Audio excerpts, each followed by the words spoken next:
Hello everyone, आज का topic रहेगा आपका लाभ और हानि, जिसका हम लोग यहाँ पे भाग वन डिस्कस करेंगे। इस क्लास में हम लोग यहाँ पे पढ़ेंगे अभ्यास प्रश्न और सारांश लास्ट में डिस्कस करेंगे। चलिए पहले अभ्यास प्रश्न देखते हैं। क्वेश्चन नंबर फर्स्ट को यहाँ पे समझते हैं। एक आदमी एक वस्तु 27.50 रुपए में खरीदता है और उसे 28.60 रुपीज में बेचता है। लाभ प्रतिशत ज्ञात कीजिएगा। इस क्वेश्चन के लिए आपको दे रखे हैं यहाँ पे 5 ऑप्शन और इस क्वेश्चन को करने के लिए मिलते हैं आपको यहाँ पे 10 सेकेंड्स।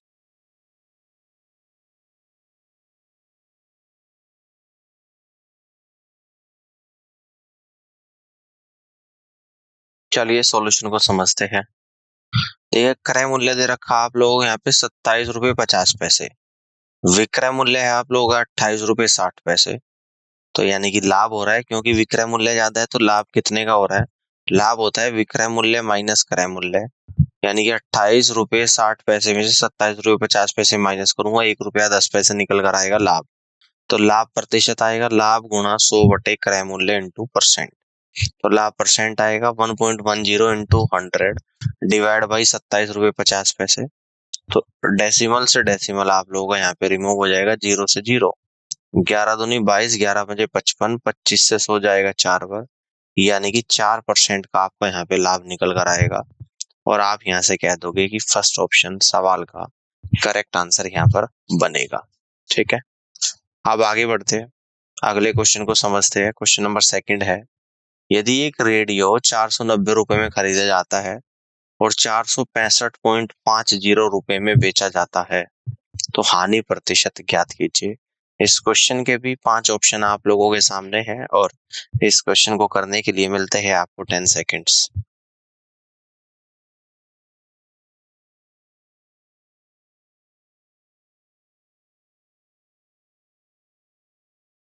चलिए सॉल्यूशन को समझते हैं। देखिएगा यहाँ पे क्रय मूल्य दे रखा है 490 रुपए, विक्रय मूल्य दे रखा है 465.50 रुपए। तो देखिएगा क्रय मूल्य से कम है विक्रय मूल्य, तो हानि हो रही है और हानि बराबर होता है क्रय मूल्य माइनस विक्रय मूल्य, यानी कि 490 में से माइनस कर दूंगा 465.50, यानी कि 24 रुपये 50 पैसे। तो हानि परसेंट निकल कर आएगी, हानि गुणा 100 क्रय मूल्य 24.50 गुणा 100 क्रय मूल्य 490। डेसिमल से हटाऊंगा तो नीचे 100 आ जाएगा और इस 100 से 100 जाएगा। ठीक है ना, समझ में आ गई बात, है ना? यहाँ तक की बात क्लियर हो रही है? ठीक है, अब देखो ध्यान से, 490 से 2450 कितनी बढ़ जाएगा? 5 बार, यानी कि 5% का लॉस हो रहा है और ऑप्शन नंबर बी सवाल का राइट आंसर बनेगा। आगे बढ़ते हैं, अगले क्वेश्चन को समझते हैं। यहाँ पे जब क्रय मूल्य 56 रुपये 25 पैसे है, लाभ 20% हो, तो विक्रय मूल्य ज्ञात कीजिएगा। 5 ऑप्शन आप लोगों को दे रखे हैं और इस क्वेश्चन को करने के लिए मिलते हैं आपको 10 सेकेंड्स।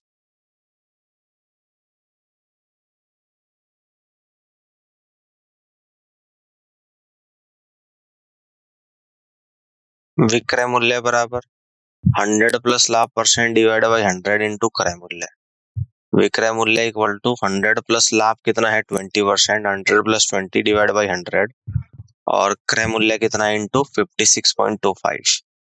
तो ये आप लोगों का निकल कर आ जाएगा 67.50 रुपीज।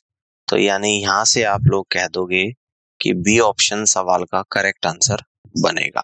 ठीक है, आगे बढ़ते हैं, अगले क्वेश्चन को यहाँ पे ध्यान से देखिएगा।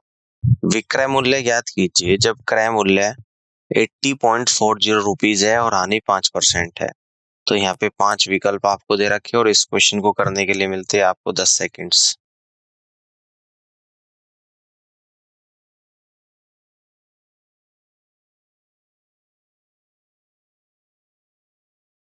इस क्वेश्चन के सॉल्यूशन को समझते हैं। विक्रय मूल्य बराबर 100 माइनस हानि परसेंट डिवाइड बाई 100 इंटू क्रय मूल्य। तो विक्रय मूल्य बराबर हानि 5% है, 100 माइनस 5 डिवाइड बाई 100 इंटू क्रय मूल्य कितना है? 80.40। तो सॉल्व करने के बाद यहाँ पर निकल कर आएगा विक्रय मूल्य 76.38 रुपीज, यानी कि सी ऑप्शन सवाल का करेक्ट आंसर बनेगा। अब आगे बढ़ते हैं, अगले क्वेश्चन को समझिएगा। जब विक्रय मूल्य 40.60 रुपए है, लाभ 16% हो, तो क्रय मूल्य ज्ञात कीजिएगा। 5 ऑप्शन आप लोगों के सामने हैं और इस क्वेश्चन को करने के लिए मिलते हैं आपको 10 सेकेंड्स।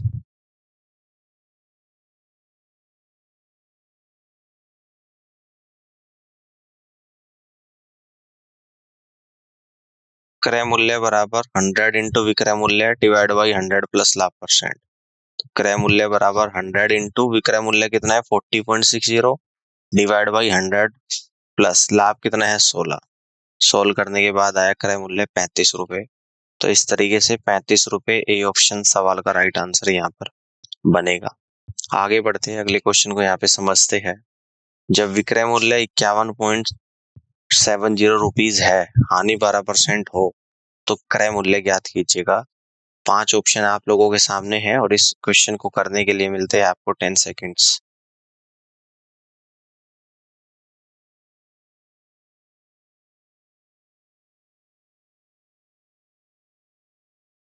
क्रय मूल्य क्या होता है, सॉल्यूशन देखते हैं। क्रय मूल्य बराबर 100 गुना विक्रय मूल्य डिवाइडेड बाई 100 माइनस हानि परसेंट होता है। तो क्रय मूल्य बराबर 100 गुना विक्रय मूल्य 51.70 डिवाइडेड बाई 100 माइनस हानि यानी कि 12, और इसको सोल्व करने के बाद आएगा 58.75 रुपीज के बराबर, और फर्स्ट ऑप्शन सवाल का करेक्ट आंसर बनेगा। अब आगे बढ़ते हैं, अगले क्वेश्चन को समझते हैं। क्वेश्चन नंबर 7 है, एक व्यक्ति को एक घड़ी 1140 रुपए में बेचने पर 5% की हानि होती है। 5% का लाभ कमाने के लिए घड़ी को किस मूल्य पर बेचा जाना चाहिए? ये 5 ऑप्शन आप लोगों के सामने है और इस क्वेश्चन को करने के लिए मिलते हैं आपको 10 सेकेंड्स।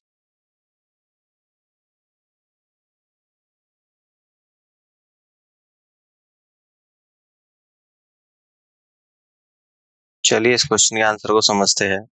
मान ली कि नया विक्रय मूल्य x रुपए है, तो 100 माइनस हानि परसेंट डिवाइड बाई पहला विक्रय मूल्य इक्वल टू 100 प्लस लाभ परसेंट डिवाइड बाई दूसरा विक्रय मूल्य।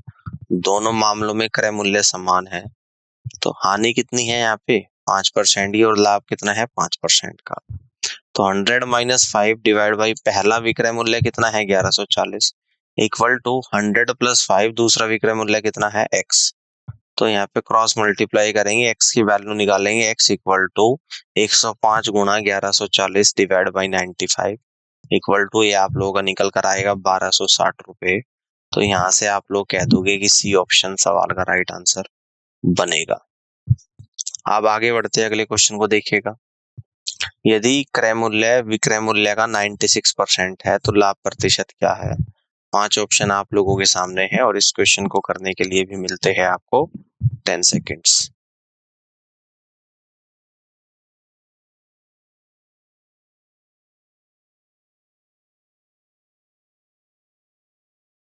मान लीजिए कि विक्रय मूल्य 100 रुपए है, क्रय मूल्य कितना है 96%, 100 का 96% 96 रुपीज।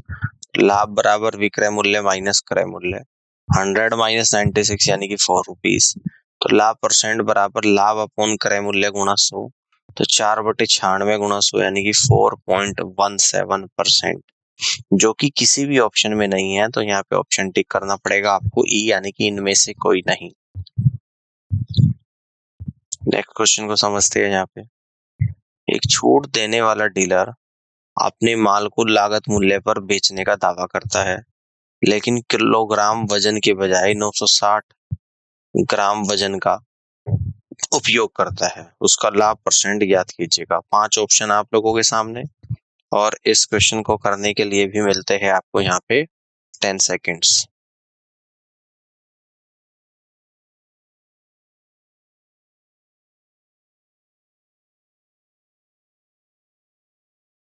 चलिए इसके सॉल्यूशन को समझते हैं।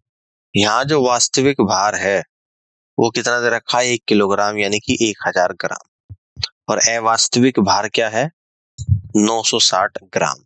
त्रुटि परिवर्तन कितना 1000 माइनस 960 यानी कि 40 ग्राम। तो लाभ परसेंट बराबर त्रुटि परिवर्तन डिवाइडेड बाई वास्तविक भार माइनस त्रुटि गुणा 100%। तो यानी कि 40/1000 माइनस 40 गुणा 100, तो ये आएगा 25/6%। और यहाँ से आप लोग कह दोगे कि सी ऑप्शन सवाल का करेक्ट आंसर बनेगा। ठीक है, अब आगे बढ़ते हैं और अगले क्वेश्चन को यहाँ पर समझते हैं। देखिएगा यहाँ पे क्या बोल रहा है कि एक आदमी ने 2 गायें 1995 रुपए प्रति गाय की दर से बेची। एक पर उसे 10% का हानि हुआ और दूसरे पर उसे 10% का लाभ हुआ। उसका लाभ या हानि प्रतिशत क्या है आपको बताना है। 5 ऑप्शन आप लोगों के सामने है और इस क्वेश्चन को करने के लिए भी मिलते हैं आपको यहाँ पे 10 सेकेंड्स।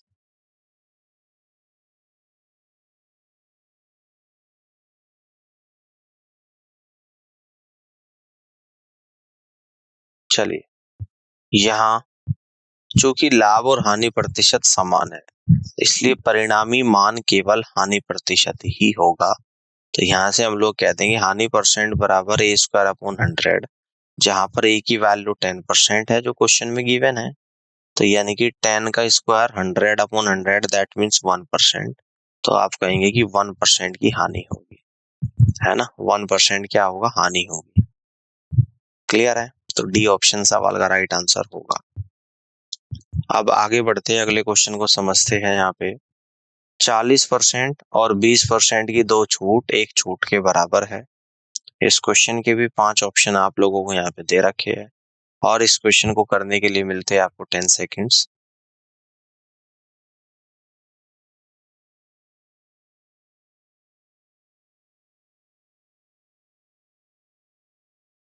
चलिए देखते हैं। शुद्ध छूट सूत्र का उपयोग करना, ये क्या होता है, A plus B minus A B upon 100। A क्या है यहाँ पे 40% और बी क्या है यहाँ पे 20%। तो उपरोक्त सूत्र में दोनों मान लागू करने पर 40 प्लस 20 माइनस 40 गुणा 20/100, तो ये आप लोगों का निकल कर आ जाएगा यहाँ पे 52%। और 52% यानी कि ऑप्शन नंबर सी में है और आप यहाँ से कह देंगे C is the right answer of this question. Clear हो गई बात। अब आगे की तरफ बढ़ते हैं और अगले सवाल को यहाँ पे समझते हैं। अमित 9,450 में 5 घड़ियां खरीदता है और बाद में उन्हें 9700 में बेच देता है। अमित को प्रति घड़ी कितना लाभ होता है आप लोगों को निकालना है।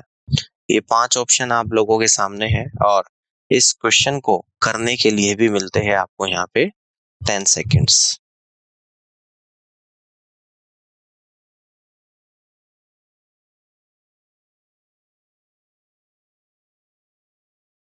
चलिए इस क्वेश्चन के सॉल्यूशन को समझते हैं। सरल सूत्र का उपयोग करके लाभ बराबर होता है विक्रय मूल्य माइनस क्रय मूल्य। तो विक्रय मूल्य तो है 9700 रुपए, 9700 रुपए और क्रय मूल्य है 9450। तो 9700 में से 9450 को माइनस करेंगे तो 250 रुपए निकल कर आएगा। और 250 रुपए क्या निकल कर आया, ये कुल 5 घड़ी का लाभ आया 250। तो यहाँ से एक घड़ी का लाभ निकालूंगा 250/5 यानी कि 50 रुपए आएगा। तो यहाँ पे ये पूछता है कि अमित को प्रति घड़ी कितना लाभ होता है। तो आप यहाँ से कह देंगे कि अमित को प्रति घड़ी 50 रुपये का लाभ होता है। तो 50 रुपए ना ऑप्शन ए में, ना बी में, ना सी में, ना डी में, केवल ई ऑप्शन सवाल का राइट आंसर होगा, इनमें से कोई नहीं। ठीक है, आगे की तरफ बढ़ते हैं, अगले क्वेश्चन को समझते हैं। 12 कुर्सी और 8 मेज का मूल्य 676 है। 21 कुर्सी और 14 मेज का मूल्य क्या है। विकल्प दे रखे आप लोगों को यहाँ पर 5 और इस क्वेश्चन को करने के लिए भी मिलते हैं आपको यहाँ पे 10 सेकेंड्स।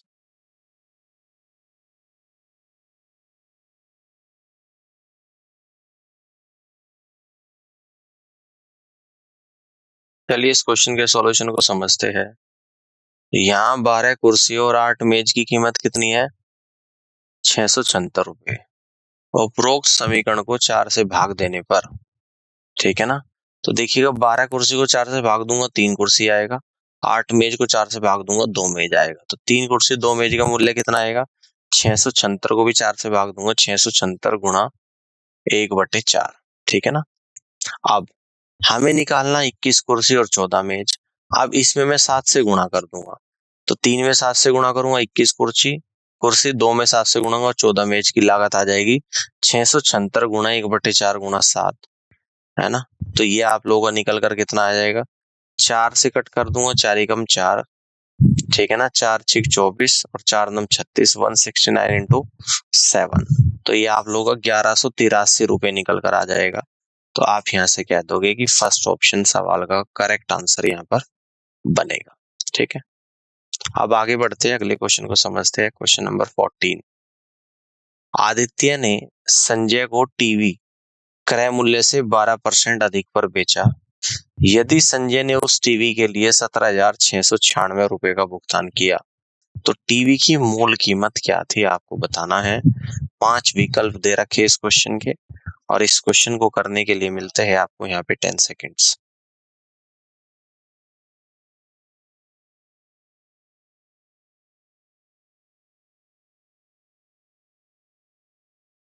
चलिए देखते हैं। माना क्रय मूल्य कितना है, 100 रुपए है। ठीक है, 100 रुपए है, हम मान लेते हैं। विक्रय मूल्य क्या है, क्रय मूल्य से 12% अधिक है, यानी कि 112 रुपये हो जाएगा, क्योंकि क्रय मूल्य से 12% अधिक है। अब यदि विक्रय मूल्य आप लोगों का 17,696 दे रखा है, और हमारे हिसाब से हमने माना था 112, फिर एकात्मक विधि से तो क्रय मूल्य कितना आ जाएगा, 100/112 गुणा 17,696। तो इसको यहाँ से हम लोग सोल्व करेंगे तो ये आंसर निकल कर आपका आएगा 15,800 रुपए। ऑप्शन नंबर डी में है, और डी ऑप्शन सवाल का राइट आंसर होगा। इस तरीके से आप यहाँ पे क्वेश्चन को सॉल्व कर सकते हैं। अब आगे बढ़ते हैं, अगले क्वेश्चन को समझते हैं। क्वेश्चन नंबर 15 है। अमित ने 115 रुपए प्रति कुर्सी की दर से 13 कुर्सियां खरीदी और सभी को 1220 रुपए में बेच दिया। तो सौदे पर लाभ या हानि ज्ञात कीजिएगा। 5 विकल्प आप लोगों के यहाँ पे सामने हैं, आपको बताना है कि लाभ हुई या हानि हुआ। ठीक है, तो और इस क्वेश्चन को करने के लिए मिलते हैं आपको यहाँ पे 10 सेकेंड्स।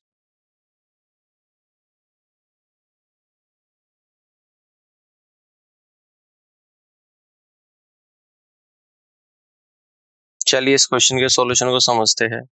देखिएगा, कुल दिया गया विक्रय मूल्य कितना है, 1220 रुपए है।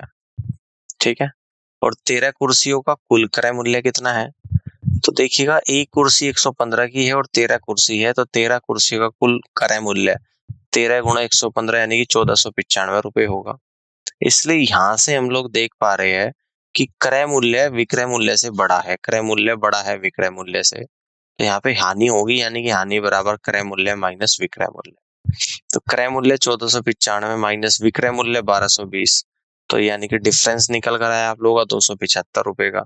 तो आप कह देंगे कि पूरे सौदे में हानि हुई है और 275 रुपए की हानि हुई है, जो कि ऑप्शन नंबर बी में है, और बी ऑप्शन सवाल का करेक्ट आंसर यहाँ पर बनेगा। ठीक है, आगे बढ़ते हैं, अगले क्वेश्चन को समझते हैं। क्वेश्चन नंबर 16 है। आदित्य ने अंकित मूल्य पर 20% छूट के साथ एक पुस्तक खरीदी। यदि अंकित मूल्य 500 रुपए था तो उसने कितना भुगतान किया। इस क्वेश्चन के भी 5 ऑप्शन आप लोगों को दे रखे हैं, और इस क्वेश्चन को करने के लिए मिलते हैं आपको यहाँ पे 10 सेकेंड्स।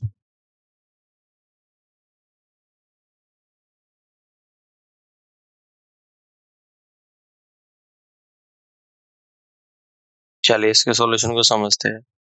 देखिएगा, यहाँ पे जो अंकित मूल्य दे रखा हो 500 रुपए दे रखा है। अब चूंकि हमें 20% की छूट होनी चाहिए, ठीक है, तो भुगतान की गई राशि 500 में से 20% की छूट, तो 500 माइनस इस 500 का तो 20% है, तो 500 गुणा 20/100, 100 से 500 5 बार, 5 गुणा 20 100, 500 माइनस 100 यानी कि 400 रुपए। तो कितनी राशि का भुगतान किया गया है, यानी कि 400 रुपए का भुगतान किया गया है। फर्स्ट ऑप्शन सवाल का करेक्ट आंसर यहाँ पर बनेगा। इस तरीके से आप सवाल को कर लोगे। ठीक है, अब आगे की तरफ बढ़ते हैं, अगले क्वेश्चन को समझते हैं। क्वेश्चन नंबर 17 है। 360 रुपए में किताब बेचकर 20% लाभ कमाया गया। पुस्तक का क्रय मूल्य क्या है। 5 विकल्प आप लोगों के सामने यहाँ पर है, और इस क्वेश्चन को करने के लिए मिलते हैं आपको यहाँ पर 10 सेकेंड्स।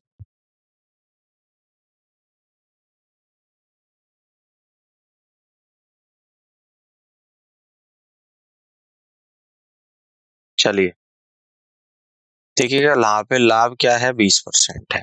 ठीक है, लाभ परसेंट बराबर विक्रय मूल्य माइनस क्रय मूल्य डिवाइड बाई क्रय मूल्य गुणा 100। तो लाभ यानी कि 20/100 इक्वल टू विक्रय मूल्य 360 माइनस क्रय मूल्य गुण डिवाइड बाई क्रय मूल्य, है ना। 20 × 100 हो जाएगा 5 पर, क्रॉस मल्टीप्लाई जैसे मैं यहाँ पे करूंगा तो क्रय मूल्य आप लोगों का निकल कर आ जाएगा यहाँ पर 300 रुपये। और आपसे ये पूछता है कि क्रय मूल्य क्या होगा, तो 300 रुपये के बराबर होगा, जो कि ऑप्शन नंबर 1 में यहाँ पे दिया गया है। और आप यहाँ से कह देंगे कि फर्स्ट ऑप्शन इस क्वेश्चन का बिल्कुल करेक्ट आंसर यहाँ पर बनेगा। इस तरीके से आप यहाँ पे इस क्वेश्चन को सॉल्व कर सकते हैं। अब आगे बढ़ते हैं, अगले क्वेश्चन को देखिएगा। क्वेश्चन नंबर 18 है, एक वस्तु को 1630 रुपए में बेचने पर अर्जित लाभ उसी वस्तु को 1320 रुपए में बेचने पर हुई हानि के समान है। तो क्रय मूल्य क्या है आपको बताना है। इस क्वेश्चन के भी 5 ऑप्शन आप लोगों को दे रखे हैं और इस क्वेश्चन को करने के लिए मिलते हैं आपको यहाँ पे 10 सेकेंड्स।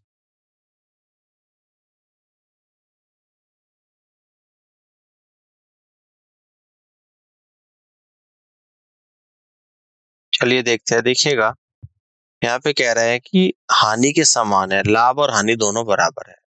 तो हमने कहा कि लाभ बराबर है हानि। लाभ क्या होता है, विक्रय मूल्य 1 में से अगर क्रय मूल्य को माइनस करेंगे तो लाभ आएगा। हानि क्या होती है, क्रय मूल्य में से माइनस करेंगे विक्रय मूल्य सेकंड को, क्योंकि यहाँ पे विक्रय मूल्य दे रखी है 2। 1630 पहला विक्रय मूल्य माना मैंने, 1320 दूसरा विक्रय मूल्य, क्रय मूल्य एक ही रहेगा। तो लाभ बराबर विक्रय मूल्य फर्स्ट माइनस क्रय मूल्य होगा। और हानि के केस में क्या होता है कि क्रय मूल्य विक्रय मूल्य से बड़ा होता है, तो क्रय मूल्य दूसरे वाले केस में हानि हो रही है तो क्रय मूल्य माइनस विक्रय मूल्य सेकंड। ठीक है ना। अब देखो लाभ और हानि दोनों को जब मैं बराबर लिखूंगा, है ना, तो डायरेक्ट यहाँ पे लिख दूंगा, यानी कि पहला विक्रय मूल्य फर्स्ट माइनस क्रय मूल्य इक्वल टू क्रय मूल्य माइनस विक्रय मूल्य सेकंड। तो क्रय मूल्य को दोनों को एक तरफ ले जाऊंगा तो आपका आएगा क्रय मूल्य इक्वल टू विक्रय मूल्य फर्स्ट प्लस विक्रय मूल्य सेकंड डिवाइड बाई 2। विक्रय मूल्य फर्स्ट कितना है 1630 रुपए, 1630 प्लस विक्रय मूल्य सेकंड कितना है 1320, 1630 प्लस 1320 बटे 2। तो यानी कि ये आप लोगों का निकल कर कितना आ गया 1950 बटे, है ना, इस 16 3 29 2950 बटे 2 आ गया। ठीक है, तो 2950 बटे 2 कितना होता है 1475 रुपए। तो 1475 रुपए आपका क्रय मूल्य होगा, जो कि ऑप्शन नंबर ए में दिया गया है। और यहाँ से आप लोग कह दोगे कि फर्स्ट ऑप्शन सवाल का करेक्ट आंसर यहाँ पर बनेगा। ऑल क्लियर, आगे बढ़ते हैं, अगले क्वेश्चन को समझते हैं। क्वेश्चन नंबर 19 है, यदि 50 वस्तु का क्रय मूल्य 40 वस्तु के विक्रय मूल्य के बराबर है तो लाभ या हानि क्या है। 5 ऑप्शन आप लोगों को यहाँ पे दे रखे हैं और इस क्वेश्चन को करने के लिए मिलते हैं आपको यहाँ पे 10 सेकेंड्स।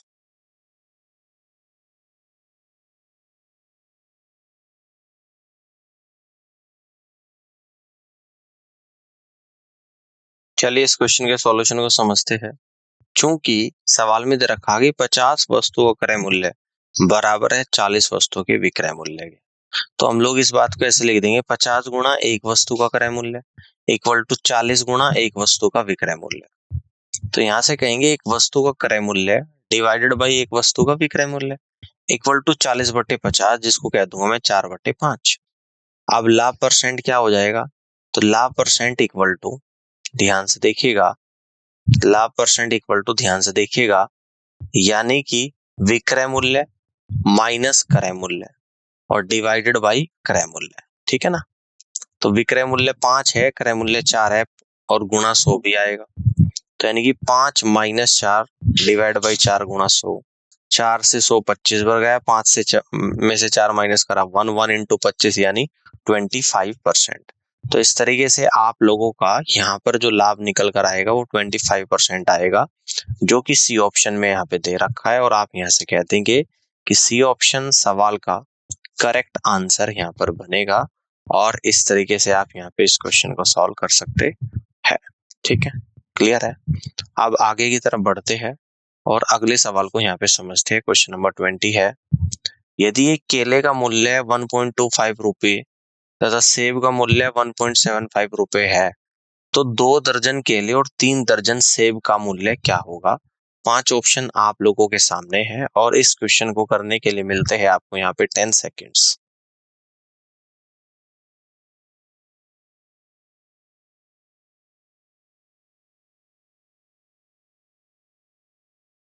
चलिए इसके सॉल्यूशन को समझते हैं। एक केले की कीमत कितना है? 1.25 रुपीस। एक सेब की कीमत है 1.75 रुपीस। 2 दर्जन केले का मूल्य है। एक दर्जन में 12 केले होते हैं, यानी कि 2 दर्जन में 24 केले हो गए। तो 24 गुणा 1.25 यानी कि 30 रुपए। 3 दर्जन सेब की कीमत, 3 दर्जन सेब में भी यहाँ पे 36 सेब हो गए। 36 गुणा 1.75 यानी कि 63 रुपए। कुल लागत 30 प्लस 63 यानी कि 93 रुपीस, जो कि ऑप्शन नंबर 1 में है, और 1 इस क्वेश्चन का करेक्ट आंसर यहाँ पर बनेगा। ठीक है ना, इस तरीके से हम लोग कर सकते हैं। अब समरी देखते हैं हमने क्या क्या इस क्लास में पढ़ा है। यहाँ पे पहले हमने लाभ और हानि पढ़ा है। लाभ के बारे में जान लेते हैं कि लाभ क्या होता है। किसी वस्तु का विक्रय मूल्य उसकी लागत मूल्य से अधिक होने पर अर्जित राशि। इसकी गणना इस प्रकार की जाती है कि लाभ बराबर विक्रय मूल्य माइनस लागत मूल्य। हानि क्या होती है? विक्रय मूल्य लागत मूल्य से कम होने वाली राशि। इसकी गणना इस प्रकार की जाती है कि हानि बराबर लागत मूल्य माइनस विक्रय मूल्य। ठीक है ना। अब लागत मूल्य क्या होता है? किसी वस्तु को प्राप्त करने के लिए भुगतान की गई मूल कीमत। ठीक है, यदि किसी वस्तु को बेचने से पहले खरीदने पर खर्च की गई राशि। इसके बाद हम लोग देखेंगे कि विक्रय मूल्य क्या होता है, यानी कि सेलिंग प्राइस। वह मूल्य जिस पर ग्राहक को कोई वस्तु बेची जाती है, ये लागत मूल्य से अधिक या कम हो सकता है, जिसके परिणाम स्वरूप कर में से लाभ और हानि होती है। ठीक है ना। अब लाभ प्रतिशत की बात हम लोग करेंगे। लागत मूल्य के सापेक्ष लाभ का प्रतिशत। इसकी गणना इस प्रकार की जाती है कि लाभ प्रतिशत बराबर लाभ बटे लागत मूल्य गुणा 100%। उदाहरण के लिए यदि लागत मूल्य 100 रुपए, विक्रय मूल्य 120 रुपए, तो लाभ प्रतिशत हो जाएगा आप लोगों का 20/100 गुणा 100% यानी कि 20%। अगर हानि प्रतिशत की बात करें, लागत मूल्य के सापेक्ष हानि का प्रतिशत। इसकी गणना इस प्रकार की जाती है कि हानि प्रतिशत बराबर हानि डिवाइड बाई लागत मूल्य गुणा 100%। उदाहरण के लिए यदि लागत मूल्य 100 रुपए है, विक्रय मूल्य 80 रुपए है, तो हानि प्रतिशत आएगा 20/100 गुणा 100% यानी कि 20%। अब क्रमिक छूट की हम लोग यहाँ पे बात करेंगे। इसमें मूल कीमत पर क्रम से कई छूट लागू करना शामिल है। क्रमिक छूट ज्ञात करने के लिए क्रमिक छूटों को एक साथ जोड़ने के बजाय एक के बाद एक गणना की जाती है। उदाहरण के लिए यदि किसी वस्तु पर 10% की छूट है और उसके बाद 20% की छूट है, तो प्रभावी छूट केवल 30% नहीं, बल्कि इसकी गणना इस प्रकार की जाती है। जैसे पहली छूट 10% छूट के बाद इक्वल टू मूल कीमत इंटू 1 माइनस 0.10। दूसरी छूट 20% के बाद इक्वल टू 10% छूट के बाद कीमत जो निकल कर आएगी यहाँ से, और गुणा 1 माइनस 0.02। अंतिम कीमत की मूल कीमत से तुलना करके कुल छूट पाई जा सकती है। ठीक है, बात समझ में आ गई? तो उम्मीद करता हूँ कि आज का सेशन आप लोगों को पसंद आया होगा, और इस पूरी क्लास को देखने के लिए आप सभी का बहुत बहुत धन्यवाद। Thank you so much.